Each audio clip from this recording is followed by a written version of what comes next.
right, what's going on today is April 25th. April 25th, and it's the first day of the NFL draft. So, I did a few things here today to do a little marketing research. A little marketing. One thing is, I know people are going to see and they're going to know who I'm rocking with tonight in the draft, know who I'm loyal to as far as my NFL team. And I know a lot of people are going to make more comments about what I'm wearing versus listening to the message. But we do know that tonight in Detroit, so to all my Detroiters, what up, dog? We know that it's in Detroit. The draft is in Detroit tonight. It's the first round in the NFL draft, and what we're talking about is your metaphorical use of your circle of influence.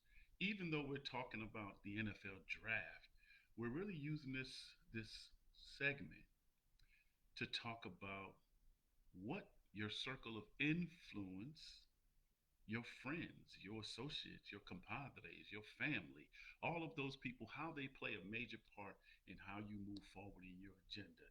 And before we get started, let everybody know you are on House Calls with your man, Dr. Rory T. Edwards. And what we do is we come in and we try to provide information that helps you move forward in your personal and professional agenda of life. It just helps you to do the things that you need to do. But one of the greatest assets and also detriments to your life is your circle of influence. It's who you take information from, it's what you take information from, it's how you process that information to make you really feel valued in the choices and the decisions that you make. And sometimes when we do get on these, make these choices, a lot of times we had conversations with those we feel have our best interests. But once you realize who they are and what they really are and what their intentions are and how they really feel about you, you're gonna have to do what people call is sort of a hard reset on some of the information that you are about to receive and how you evaluate that information and how you process it. Sometimes everybody who's with you is not going to end up going all the way to the end with you. So you have to understand that.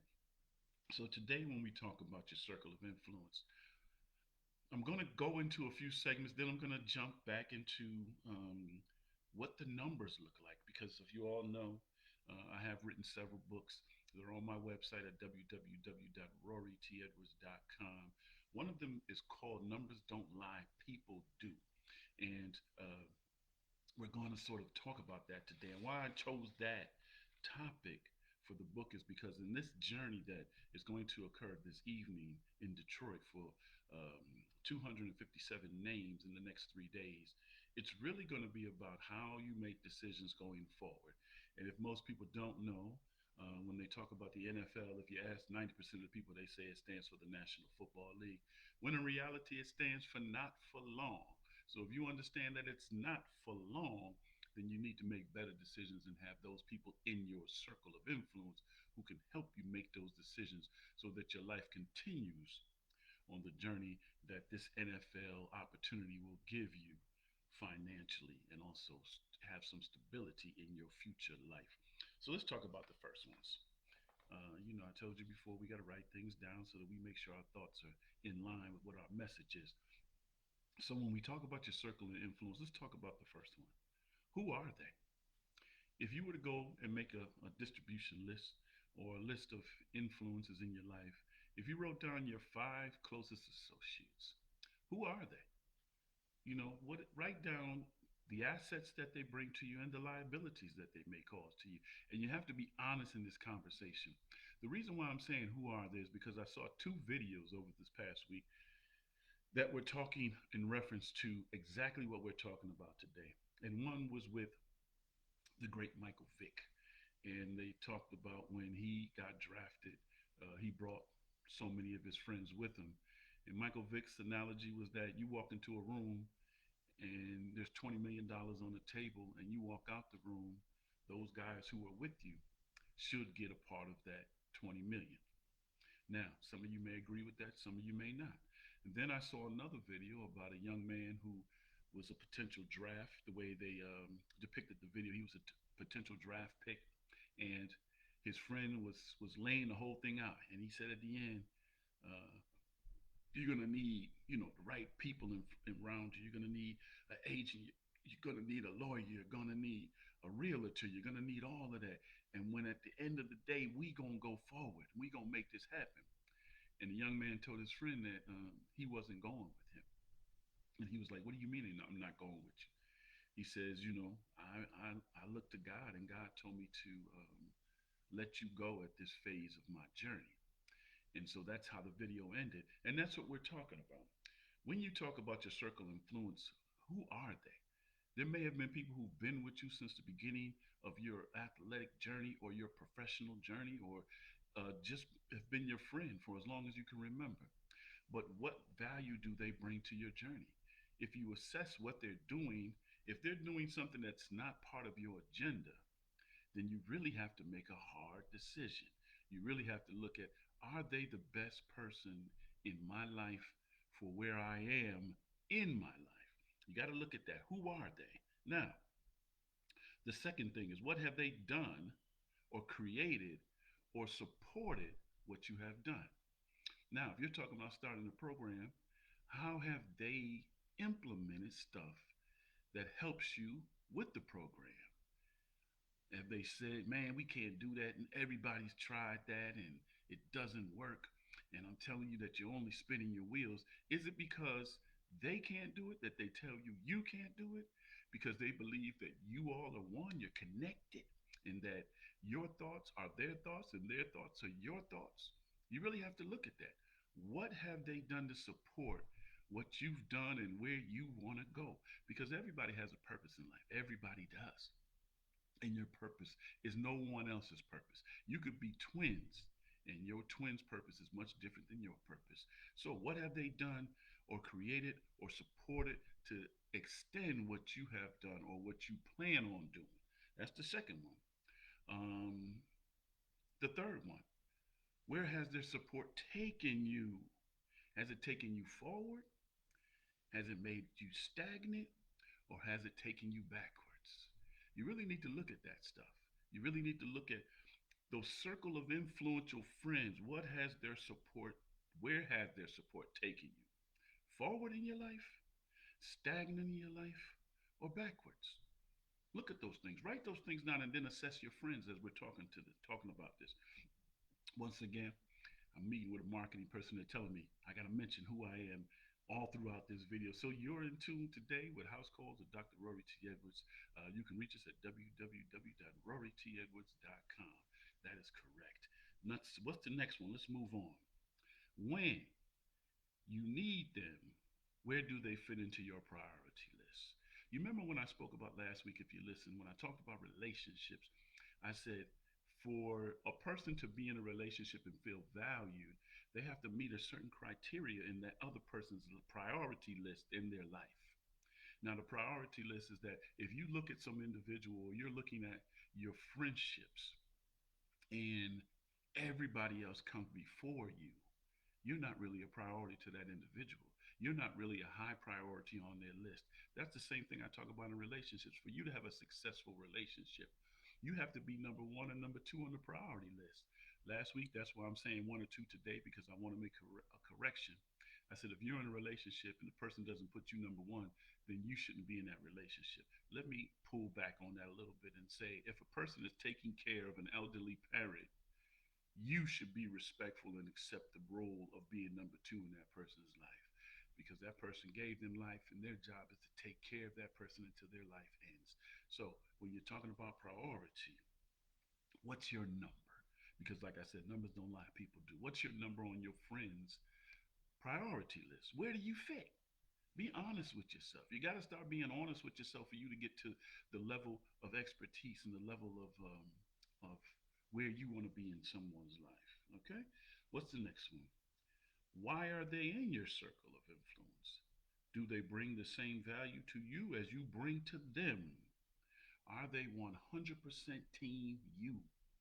Now, you can have friends who do different things. You can have friends who work in a different industry. You can have friends who play different sports. You can have friends who date different people. What do you bring to them? How have, I mean, why Are they in your circle of influence? Why do you go to them for the information that's valuable to your life? What do they bring to your life that gives them the ability to be in your circle of influence? What gives them that ability? If you make all this money, say for instance you get called tonight, you're making all this money, you can't ask somebody who's been broke their whole life about what do you do with that money. You really have to find somebody who's going to be able to tell you how to invest that money. What do you do with that money? Because again, what we said at the beginning, the NFL does not, it does stand for National Football League, but it also stands for not for long. And so please don't think that if you get called tonight that you will make that money for the rest of your life. You have to work, and you have to work three times as hard as you have to work when you were in college. You don't get the same um, uh, passes that you got when you were in college or in high school. This is now you're becoming a businessman. So you better understand the business of you and how you operate in your business. And that's why you need a circle of influence who's going to tell you the truth. If you are not doing the work that you need to stay at that level, you need people around you who are going to tell you the truth. You need a reflector who's going to be honest with you no matter how bad it feels or how it hurts. They need to tell you. And that's what you need in your life too. You can't go around looking for people who are going to support every emotional, toxic decision that you make and say that you're right. Sometimes you're wrong, and you need to hear that. What is growth? Pain. What is reality? The truth. Okay, let's move on. How? How has the transition been received by them on your growth? If you get a promotion, what about the people who work with you? How do they feel? Oh, you shouldn't have got that promotion. I've been here longer. I should have got the promotion. When you get your name called tonight, how are the people going to feel about your growth? They're going to talk about the person that was a better athlete than you in the community. They were going to talk about the person who was your backup, who got his name called and you didn't get your name called. How do they support and receive your transformation and growth? Are they your biggest supporter or are they the biggest destroyer of your kingdom? Those are things that you need to know, right?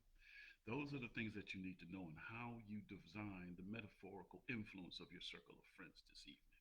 Not just for the draft, but I thought I would use the draft because it's a significant day in the time of 257 men. But I want to share something that I think is really, really important to those who will be watching the draft tonight, such as myself, to see who these Giants get.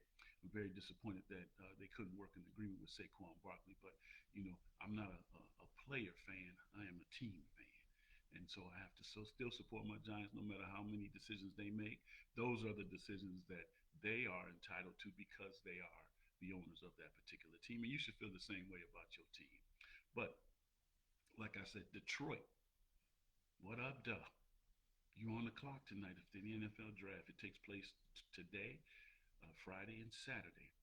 And out of there, I'm going to tell you how many people are eligible because, like I said in the beginning, numbers don't lie. People do.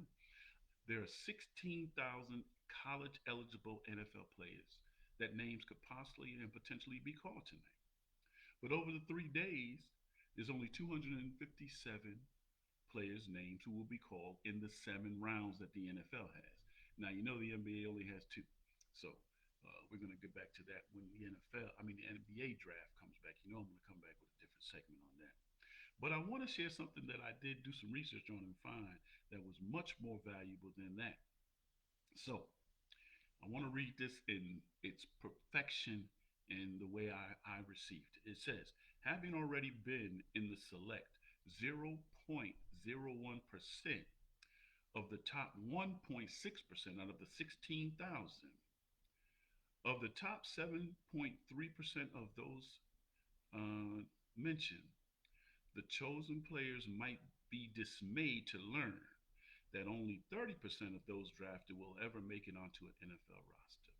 So out of those 257 names who are called tonight, and out of the camp bodies that they're going to invite after the draft is over, out of those particular names that are called, only 30% of those players will ever make it on an NFL roster. So just because your name is called tonight doesn't mean that you will make an NFL roster. You have to go out there and perform like it's your last day. But I want to share something else with you that I researched, and it shows that while many people who get drafted into professional ranks or people who get promoted into professional opportunities that most people prioritize their future. So what they do is they make the money, they invest in their future, they invest in their children, they invest in their grandchildren, they invest in the things that are essential to their family, their current family. But there's a group of individuals who we all know who I'm speaking about, whose names will get called tonight, who others, like I said, your circle of influence, others are depending on you to make it, right? They're depending on you to make it because their success is derived is based on your success. But there's a group of individuals who also spend much of their time supporting backwards. You understand? They got to take care of their cousin who has a business idea. They got to buy their mother a house. They got to take care of those who couldn't take care of themselves. And what happens is that when you do that, you then never set up your future. And when you don't set up your future, what happens is you go back to whence you came. You go back to the areas for which you were comfortable. That's why the numbers, and I'm not even going to explain the numbers, that's why a majority of, of professional athletes end up broke after 3 to 4 years being out the league because they don't support or prioritize going forward. They take care of those going backwards. And if you take care of those going backwards who cannot take care of them, who have not taken care of themselves, in most cases, you will end up in a situation that's in financial hardship.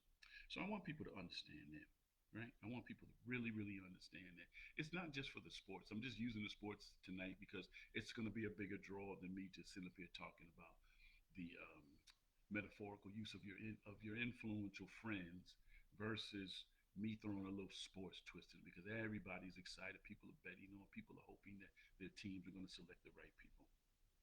But this is what I want to say. I want to sum this up in a quote that I saw that I think is very, very powerful. And this is about how you evaluate your friends, how you evaluate the people who are most influential in your life.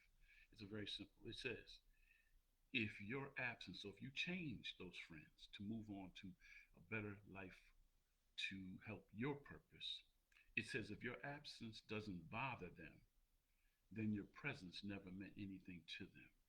I'm going to say that again. If your absence doesn't bother them, then your presence never meant anything to them. These are the things that we have to look for when we're designing our circle of friends. There's nothing wrong with, there's no certain amount that you need to have in your life for you to be successful. You need to just be aligned with people who are going in the same direction as you, who have the same energy as you, who have the same vibration as you, and have the same rhythm as you. Most people think I need to be connected with people who have money. Well, if the people who have money are not on the same rhythm and vibration with you, then you'll never make the money that they're making. So I want you to understand that don't connect with people because you think they're important. You need to connect with people who believe you're important. And so as you change your circle of friends, as you move through this journey of influencing your circle of influence, you need to make sure that the priority is YOU and that the people around you support YOU. And if you're not supported, move on. The other thing is that if you're in the room and you're the smartest person in the room, you're in the wrong room. Move on to another room where you can be valued not only just for your intellect, but for whatever you bring to the table that elevates everybody in that room and also elevates your own journey. So, with that being said, I am going to wear this outfit tonight to an NFL draft party. You better believe I'm going there to support my Giants and whoever they pick. I just hope that we do a little bit better than we did last year going forward.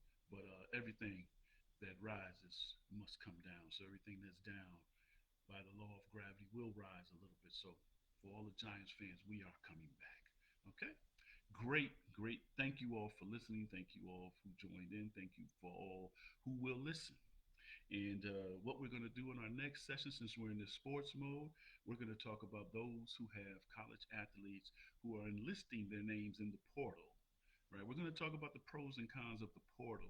So most people have heard about the portal. Everybody wants to know about the NIL. People want to know about the NC2A eligibility requirements. We're going to do all that over the next few months. We're going to make sure that you're informed, especially for students who are ending school shortly and are putting their name in the portal. You got to understand what the portal means and what the purpose of the portal is. And so we'll talk about that next time. But today, we're talking about how the usage, the metaphorical use of choosing your circle of influence, right? Once again, you've been listening to House Calls with Dr. Rory T. Edwards, and I wish you all a grand day of success and creativity and prosperity. So until we talk again, I want you to uh, be very, very selective in who you invite into your personal circle of influence because it can determine your success or your demise. So until we speak again, I wish you all plenty and plentiful success. And I leave you with the greeting of Ashe until we talk again. Be well.